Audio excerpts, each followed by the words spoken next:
For this interview, our team has chosen to contact Ryan Dawson, a political blogger, journalist, and author of books such as Separation of Business and State, Why Peace, and Welcome to the USSA. Dawson has been featured on Russia Today multiple times, and he is the producer of documentaries such as Decades of Deception and War by Deception. He also manages his own webpage, which he uses to publish his political views. The topic that we're going to do is the suppression of journalism and or the demeaning of journalists. If you have any questions for us before we start, you can just go right ahead and ask. You guys can ask me whatever you want. Okay.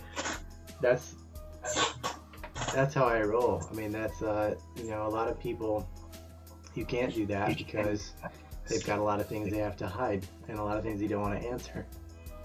But because I'm not a part of corporate media, I have the freedom to say what I want. Could you just tell us a little about yourself and who you are and where you're from? Yeah, I grew up in Hatteras Island, which is a tiny little place. It's part of North Carolina. There's 3 islands out there. A lot of people don't know about that. The airplane was invented pretty close to where I live. But I watched the government dismantle our island. I saw that our greatest enemy has always been our own government. I've seen that since I was 10 years old. I watched my father's property get flooded. And I saw the struggle my family went through trying to protect their property from beach erosion. Always some government body that was harming people. And so that probably got my political start, even when I was in like 5th grade. I've been at it for 15 years online. I started with the Native American issues and Palestinians and the most voiceless people there are, really. And so I went from basically, yelling at my neighbors to going on television, and I've been on TV in Russia, Iran, the United States, Australia, wherever. Then I've lived in Japan the last 6 years. Is there anyone specific that has tried to undermine your work and sort of what you do? I get attacked. I was on Israeli TV. They didn't ask me or anything. They just took clips from my YouTube videos and cut it the way they wanted.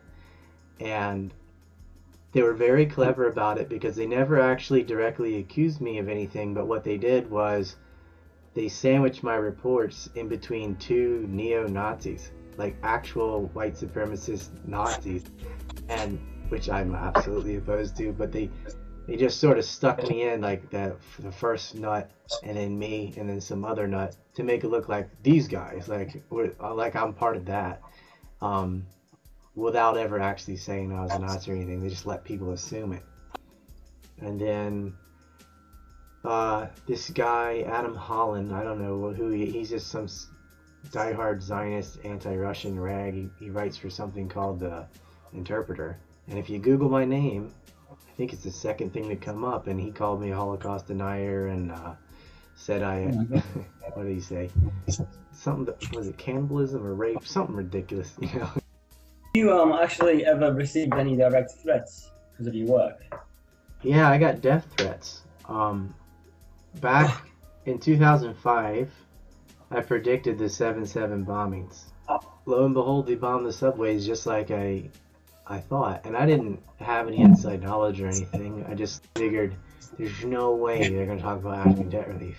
And they didn't. They all got converted to an anti-terrorist meeting after 7/7, where they killed all those British people. And my websites were erased. I had a MySpace page at the time. My group was erased. My page was erased. My website on AOL was erased. And I started getting calls from people who wanted to kill me. What are your sources? How did you learn it when you went to university or somewhere along the line? No, I mean, the sources are straight up. I would see the news, what the claim was. There was nothing in university that... I guess getting my history degree, I learned how to research in general, but usually about Alexander the Great or something a little bit further back in time. But so what's some of the most satisfactory aspects of your occupation or the work that you're doing? See that it's appreciated, and also seeing victories like we have beach nourishment in North Carolina now. because I've been complaining about it for so long. Thanks so much for this interview. Like, hey, well, good luck, guys. Interview more people and make it frequent. Put up a site, you know, and gather experience. And be careful who you interview, though. Yeah, no worries. Thanks so much for your time. Honestly, thank you so much. Yeah. Thanks for accommodating the time zone and everything. This is great, you know, seeing people around the world, college students especially, getting so involved, because there used to be such apathy, especially with youth, and that gives me a lot of hope. And it makes me, see, it wasn't a waste of time. Yeah. Thanks. Thank you. Thanks so much. Peace. Bye. Goodbye. Good night, mate. Sweet.